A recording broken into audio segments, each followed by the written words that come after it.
اقتدار کے دوست اور ہوتے ہیں اور اپوزیشن کے اور۔ دونوں خان پٹھان، جہانگیر ترین پٹھان اور عمران نیازی پٹھان، وہ دونوں نسلی طور پر پٹھان ضرور ہیں مگر ان کے خاندان صدیوں سے پنجاب میں آباد ہیں، سو دونوں ہی پنجابی پٹھان ہیں۔ دونوں کے والد سرکاری ملازم تھے، سو دونوں کے بچپن تقریباً ایک ہی طرح گزرے ہوں گے۔ ترین کے والد اللہ نواز ترین پولیس میں تھے اور عمران خان کے والد سرکاری محکمے میں سول انجینئر تھے۔ ترین اور عمران دونوں کا پہلا کریئر سیاست نہیں تھا، ترین بینکر اور عمران خان کرکٹر تھے۔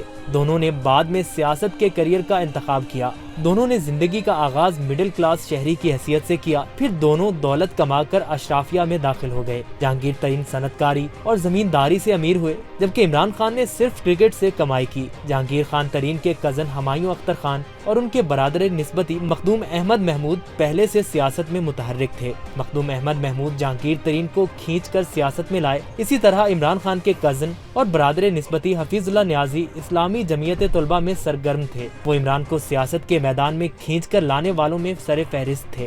مشترکات کی ایک لمبی فہرست کے بعد اب دونوں کے تضادات کی طرف چلتے ہیں۔ عمران خان نے کبھی بزنس نہیں کیا اور کرکٹ کے بعد سے پیسے کمانے کی بجائے فلاح انسانی کا فریضہ سنبھال لیا اور ہر گزرتے دن کے ساتھ وہ مادی دنیا کی بجائے روحانی دنیا سے جڑتے گئے۔ دوسری طرف جہانگیر ترین مادی دنیا میں ایک سے دوسری منزل فتح کرتے گئے، ایک مل کے بعد دوسری اور صنعت کے بعد زراعت میں بھی کامیابی کے جھنڈے گاڑتے چلے گئے۔ سیاست میں ترین اور خان اکٹھے ہوئے تو یہ ایک خوفناک اور خطرناک جوڑا بن گیا۔ عمران خان اخلاقیات کا جھنڈا اٹھائے قیادت کرتے رہے اور جہانگیر خان عملیت پسندی پر عمل کرتے ہوئے انتخابی گھوڑوں پر ہاتھ ڈالتے گئے۔ عمران خان سٹیج پر کھڑے ہو کر سیاسی لتے لیتے اور جہانگیر ترین رات کے اندھیروں میں جا کر سیاسی مخالفوں کو توڑتے۔ عمران خان نون لیگ کے خلاف عدالتوں میں مقدمات کرتے اور جہانگیر خان ترین ان مقدمات کے لیے فائلوں کا پیٹ بھرتے۔ غرض یہ کہ اس خطرناک جوڑے نے مخالف سیاست کو تاراج کر دیا۔ تحریک انصاف کی سیاسی، عدالتی اور قانونی فتح کا راستہ ان دونوں کی مشترکہ ٹیم سے ہی ممکن ہوا تھا۔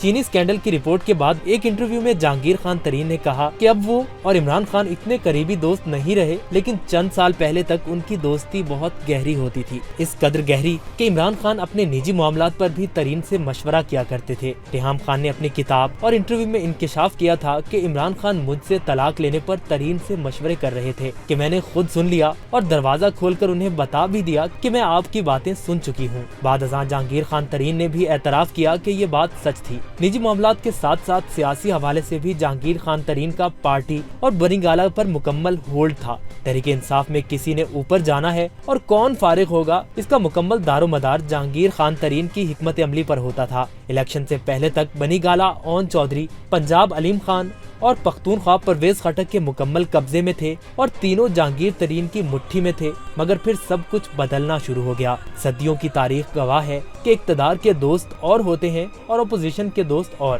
بالکل ایسا ہی جہانگیر ترین کے ساتھ بھی ہوا۔ عدالت عظمیٰ نے انہیں سیاست سے نااہل اور عمران خان کو اہل قرار دے کر ایک عملیت پسندانہ سیاسی لین دین کا فیصلہ کیا جس پر تحریک انصاف سمیت کوئی بھی انگلی نہ اٹھا سکا، اور یوں عمران خان کے نمبر 2 کا ڈھلوان کی طرف سفر شروع ہوا۔ اقتدار ملنے سے پہلے عمران کی بشرا بٹو سے شادی ہو گئی اور اقتدار ملتے ہی اون چودھری کی بنی گالہ سے چھٹی ہو گئی۔ علیم خان اپنے چارٹر جہاز پر عمران خان اور ان کی بیگم کو عمرے کے لیے لے گئے، مگر وہاں کیا ہوا کہ علیم خان بیگم صاحبہ کی نظروں میں سما نہ سکے اور پھر رفتہ رفتہ وہ بھی دور ہوتے گئے۔